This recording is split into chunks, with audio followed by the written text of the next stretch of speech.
welcome to another episode of Quarter Horse Customs.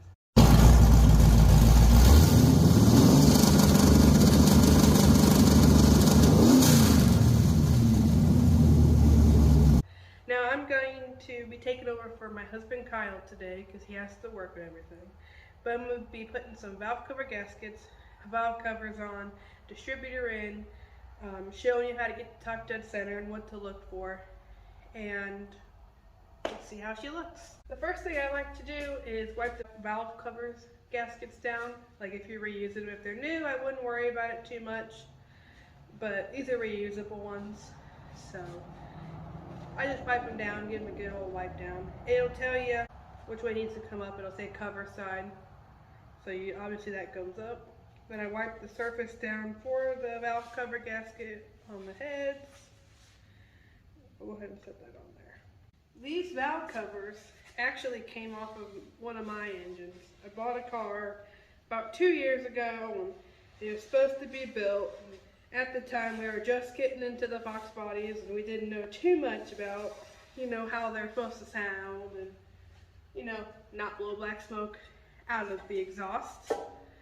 So it was a learning curve, but hey, we're here. Now I like to line it up first before I do anything, before I go tightening them down. So I'll put a bolt in there and I'll start it. Sadly, we didn't get valve cover studs. The rebuild kind of cost us a little too much than what we wanted to spend. So our plan was to add them, but it is what it is. So I can time lapse this too, putting the nuts in.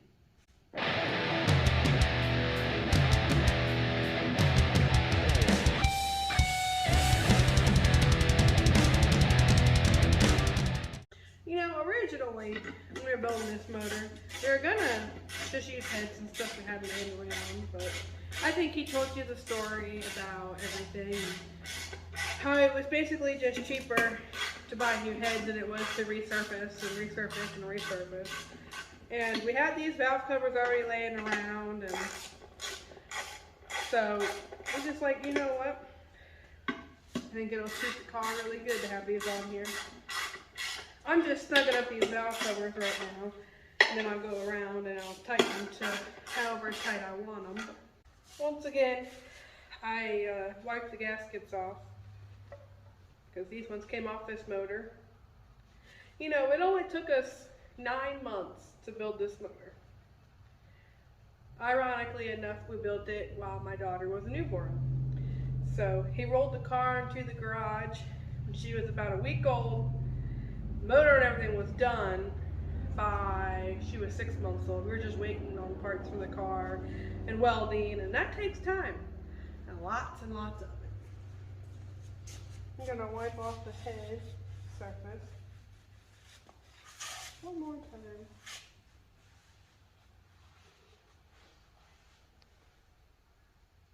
Once again, it says cover side, so you want that to be up. If you're wondering, the part number is right here. It's 13264T Velcro. I can also put that down in the comments if you guys would like.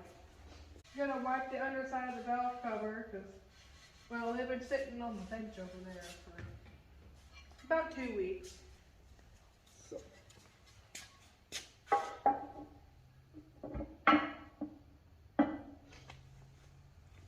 Once again, I like to put one bolt in at least. Kind of line it up a little bit.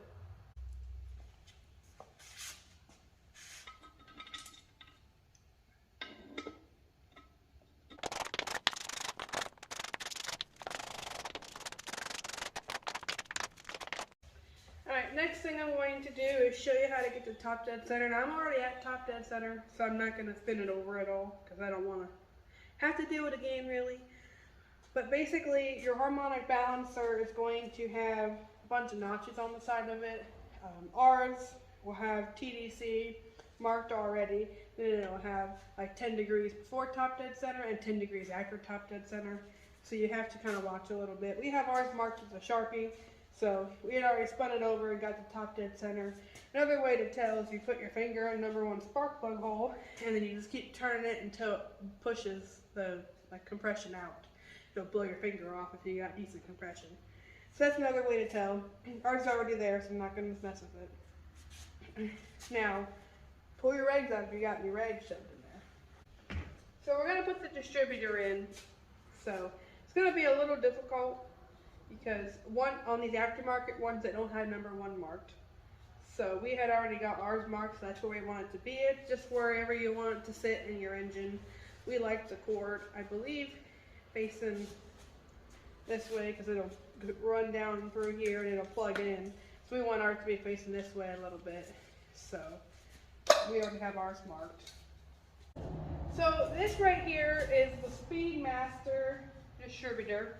Part number PCE-376-110401. This is for the 351 Windsor. The reason that we bought it is because 1, it was the cheapest, and 2, it already has the steel gear for our cam. So we didn't have to buy a distributor and a gear on top of it and then having it press fitted in and everything. So we just found one. It was less than 80 bucks. So it's not bad. It's worked for us pretty good. Okay, so when putting your distributor in, you want, wherever you want number 1 at, you gotta mark it. So we have it marked here, and we have it marked on the back as well. So you can kind of see.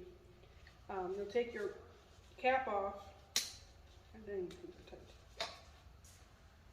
And you kind of want to make sure your rotor is lined up with wherever you want your cap at. There. So number 1's here, so we want it to line up with number 1. So we want it to come over just a little bit. About right there looks right. Maybe even a little bit more. So once you're at number 1, you're good. Engine's up top dead center. Everything should be ready to go. Yeah, you should be able to just drop it in. So, almost forgot. Assembly lube. You really gotta cover this gear with assembly lube. There's never not enough assembly lube on one of these. Look at that. 1, 2, 3, 4 rings. Look at that. Alright, I'm just gonna spin it to keep it from falling off. My rotor's at number 1. Now you can put it in. Now putting it in is a little difficult because you gotta line up the gear of the cam. Plus you gotta line up the oil shaft. So you might have to move your thing around just a little bit. So once you get it lined up, it might take a little bit. I'm always better at this than my husband. Alright, we're gonna pull this back out, we're gonna set it down, we're gonna move. So I'm gonna drop this down in here. Careful not to drop it. Put it on there, I'm gonna spin it just a little bit. I'll try that. We'll try it again.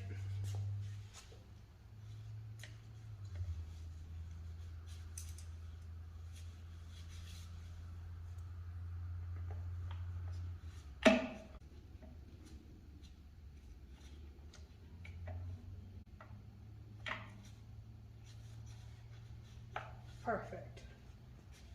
So now you want to make sure that you can advance and retard your distributor pretty good. Line it back up with line it up with the number 1 where you want number 1 at. For me, it's about right there. Alright, number 1. Okay, for me, I like it to be 1 tooth over. That way you have plenty of room in here. So I'm going to pull it back out and I'm going to spin it 1 tooth over. Easy way to do that is you hold your rotor as you're pulling out. Now when you're pulling out, it's going to twist because it's a cam. So you're going to pull up, you can watch it twist. And see, right there. Now you can spin it up 1 and you can feel the teeth if you're just perfect. Now we got to line up.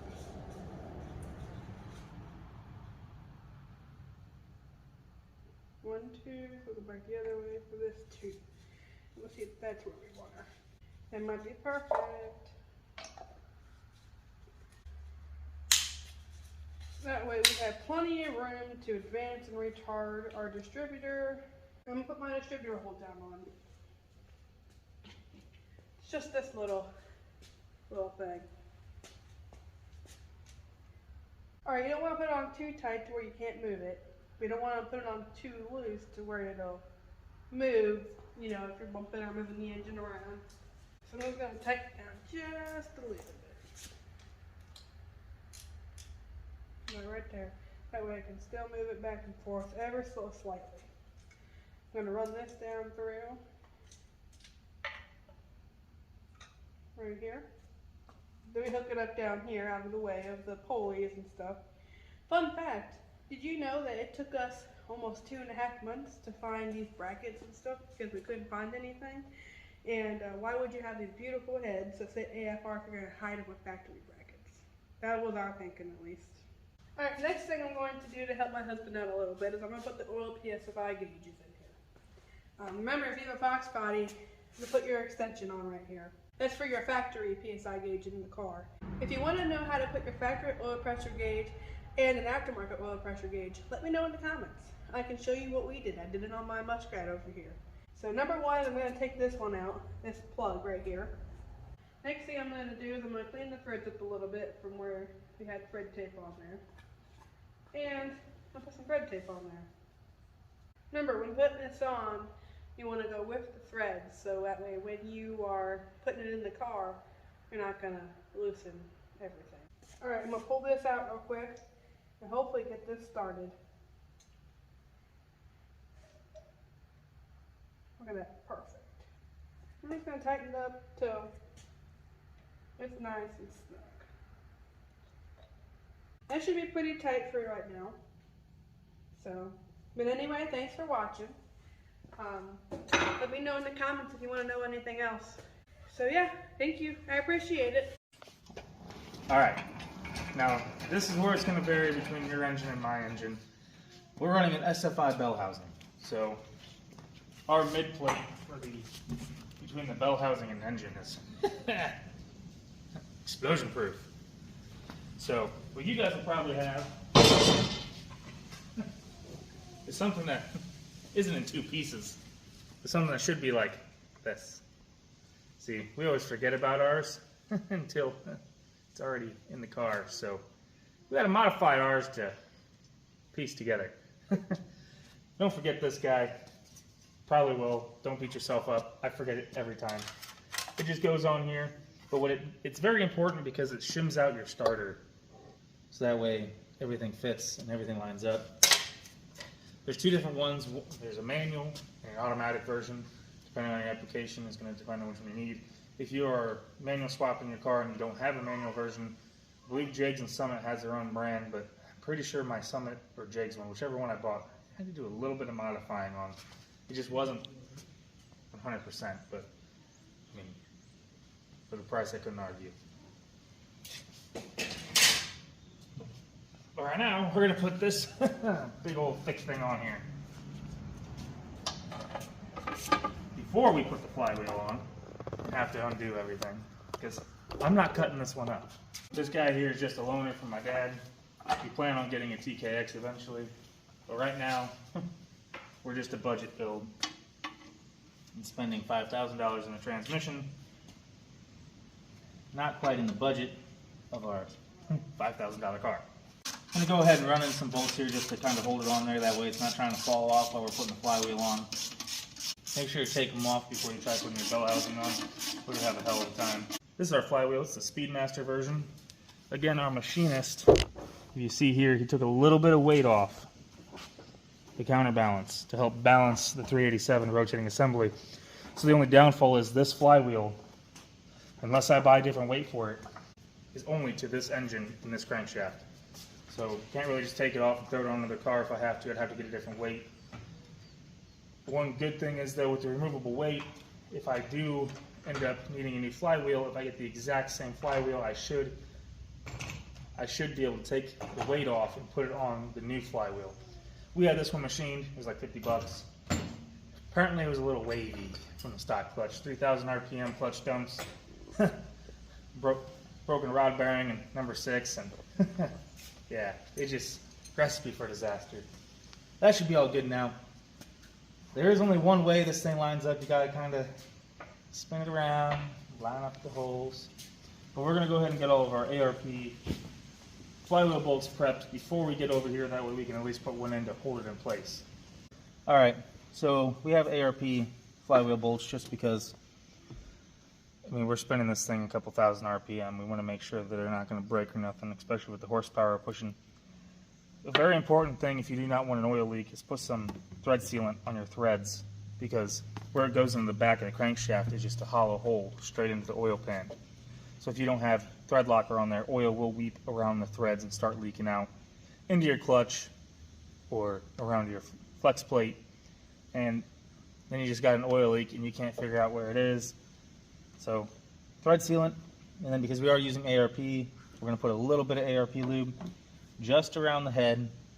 No washers. The kit specifically says absolutely no washers to be used with the ARP flywheel bolts. So I'm just going to go ahead and time lapse putting it on here. You guys know how to do all that stuff.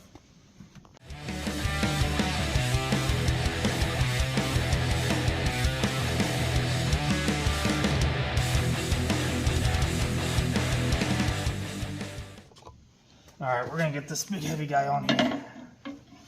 Just going to kind of spin it around. Oh, wow. I couldn't do that if I was paid to. That thing lined up beautifully. Alright, we're going to go ahead and start tightening these down. We're just going to snug them up and then we're going to torque them down to 85 foot-pounds. At the same time, my wife is going to hold the harmonic balancer on the front, because that's pretty much the only way to hold these guys while you're spinning them.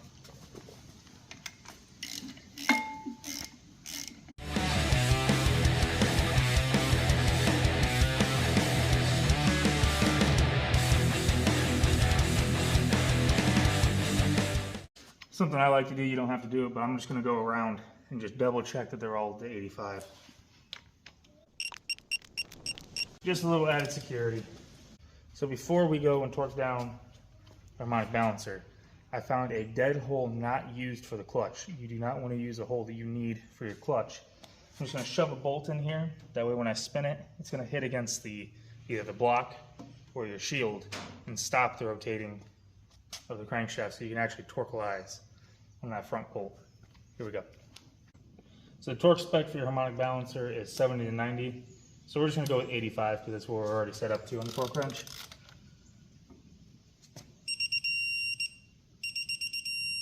Well, that was easy enough. There we go. Harmonic balancer and flywheels on. That's pretty much going to sum it up for this video. Thank you for watching. We're going to go ahead and take care of the clutch, bell housing, exhaust. Maybe even try out some of the Summit brand motor mounts we picked up. Maybe make them work. So make sure to stay tuned and look for the next video where we're going to see, will our 387 stroker run again? I'm really hoping so, because we do not have any extra time. So stay tuned. Thank you.